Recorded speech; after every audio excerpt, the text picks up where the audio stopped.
Welcome back. You are watching Prime Time with me, Rosanna, Lockwood. The latest now from the Israel-Hamas conflict.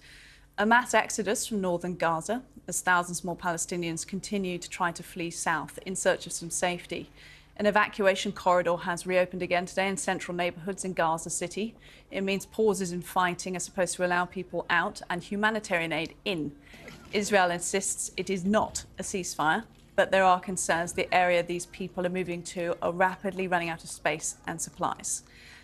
Meanwhile, Israeli forces are said to be surrounding Gaza City, where the fighting is intensifying. The military this evening saying it looks like its campaign is working, but it is ready for a long war. This all comes as the armed wing of the Palestinian group Islamic Jihad in Gaza says it is preparing to release 2 Israeli hostages for humanitarian and medical reasons. My next guest is co-founder of We Are Not Numbers. It's a non-profit organisation launched in 2015 which seeks to tell the stories of Palestinians living in Gaza. But more than that, he is grieving. 21 members of his family have been killed in this latest conflict. His father, his 2 brothers, 3 of his sisters, a cousin, and 13 nieces and nephews, all of them children, and one of them just 2 years old. Ahmed AlMa joins me now in the studio. I start by giving my profound condolences for what must be an unbelievable time. Not many people can understand what it's like to have so many family members killed.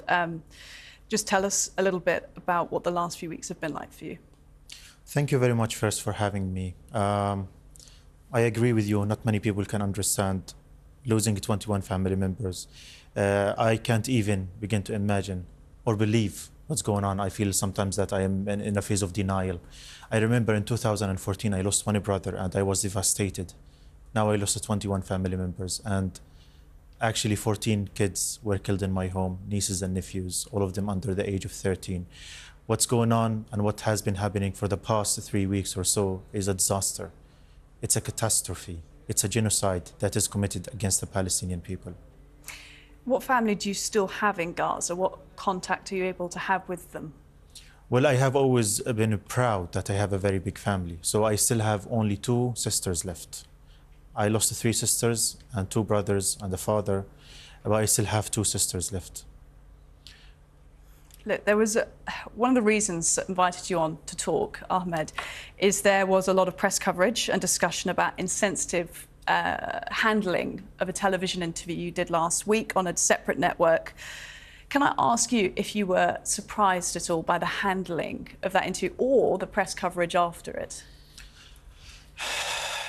Actually, I wasn't surprised because, as you know, I'm a journalist and I have been watching the Western media, Western mainstream media for a long time right now. And I know that every time that the Western media invites Palestinians to come to the studios, they would always ask them these dehumanizing questions. They want to test the Palestinians of their worthiness, if that their stories are worthy of being told. I was asked if my brothers or my sisters were close to me. That was the problem that we have been dealing with for the past 75 years. How do you work with that complexity in getting people to understand the scale of the disaster that's happening there? Well, actually, that's the problem. The situation in Gaza is not very complex. It's very clear. It's very simple. We are a people who live under occupation, under military occupation. We, the Palestinians, we don't have a separate state. It's not 2 major powers are fighting each other. We are the Palestinian people who live under military occupation for 75 years. We live under colonization, and Israel is the occupier, and the Palestinians are the occupied. So it's very, very simple. Now, you mentioned something about statistics, and you cannot reach to people in Gaza, and that's the story in itself. Why would the Palestinians have to live this life? Starvation, lack of water, lack of food, lack of communication. Why would Israel cut the telecommunication on Gaza? It's because they don't want the Palestinians to tell their stories. It's because Israel doesn't want you to reach the Palestinians and hear their stories. We're talking about huge figures right now. And the statistics are actually, I don't like to talk about statistics, but there are 5,000 Palestinian children who were killed in only in the past 1 month. Every one of them has a story that deserves to be told. My 14 nieces and nephews have stories that need to be told, and the people should know about these people because they're humans and their life matter. For example, I'm going to tell you a story. A few days ago, I have a friend of mine. His name is Maysara, Dr. Maysara, and he came to the UK and he studied his master's at King's College. And he was staying at his home. And then Israel bombed his home. killed him and killed all of his family. Until now, no one could go and retrieve the bodies of him and his family. Do you know what's worse? What's worse is that two of his brothers who were not at house, they went on to dig using their bare hands to retrieve the bodies of their brothers and sisters and mother and father. And then Israel, when saw them, they bombed them and killed his two brothers. This is the situation we're talking about. He was a doctor, he was talented, he was an amazing person. And he studied here in the UK. And he met with James Cleverly only 2 months ago. And he was killed and no one talks about him. That's the stories that deserve to be told and should be brought to the media. Unfortunately, in the media, we only see that. I'm not talking about you, I'm talking about many other major human mainstream media. They only invite the Palestinian people to come here in order to ask them very embarrassing questions. Do you condemn Hamas? Were your brothers close to you? They just want to embarrass us, but they don't want to give us our voice. They don't want to hear our real story. They never give a context to the situation. They don't talk about the illegal settlements that is taking place in the West Bank. They don't talk about the collective punishment of the blockade that has been ongoing for the past 17 years. They don't talk about my mother, who Israel killed 3 years ago, not directly, indirectly, by not allowing her to receive medical treatment. They're not talking about the 100 Palestinian kids right now who have kidney failure, and Israel today bombed the only hospital that provide dialysis for the kids. We are talking about a huge humanitarian crisis, a catastrophe in humanity. And we need the media to take its responsibility, to talk about what's actually going on, to give a context to what's going on, and to give the Palestinians the voice. They deserve to be heard. The Palestinians deserve to live. They don't deserve to die in this barbaric way. Ahmed, words on board just finally while we have you. You're also a Londoner. You live in London. These demonstrations have caused a lot of media coverage in and of themselves. What does it feel like as a Palestinian living in London, seeing not only the demonstrations but the coverage of them? I'm actually terrified. I'm actually terrified because there are hundreds of thousands of people who live in London and all around the world who go and protest. They protest because they want to end this genocide that's taking place in Gaza.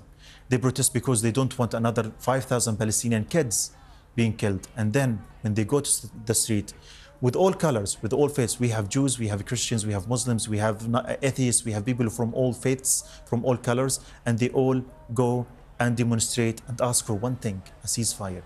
But I'm terrified because some politicians call these people hate marches. This is actually terrifying, and it gives me a sense of unsafety to live in this country, because why would you call people who protest peacefully to call for a ceasefire, to call for an end to the genocide? They are hate marches. It gives you an impression that these people are doing something wrong, but they're not doing wrong. These are love marches, and they should continue. And everyone, this is a free country, this is a democracy. And people who want to protest against the illegality of the Israeli crimes, they should have the right to speak. They shouldn't be slammed. Does it not concern you that there's been proven to be some members in the marches that have had connections to Hamas or anything else? I'm not conflating all of them in the march or all Palestinians with Hamas. Of course I'm not. But there has been proof that there are some people who are not there to march for peace. Well, I've seen some reports that 2 people were in the last protest who said something that the government doesn't like. But you're talking about 2 people, but there are other 500,000 people. So this is a very, very small number, and we shouldn't generalize. These are huge masses, and this is a diverse country. You will always find someone or 2 people who we don't agree with. We have been calling that these protests should be peaceful, and we will always say that these protests should be peaceful, but there will always be exceptions. But a small number. We shouldn't divert the conversation.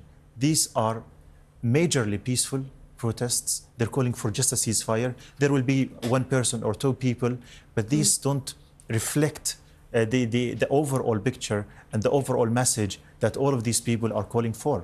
And that's why we shouldn't actually focus on the limited number of people who does that. Ahmed AlMa, founder of We Are Not Numbers Palestinian Group, thank you very much. Thank you very much.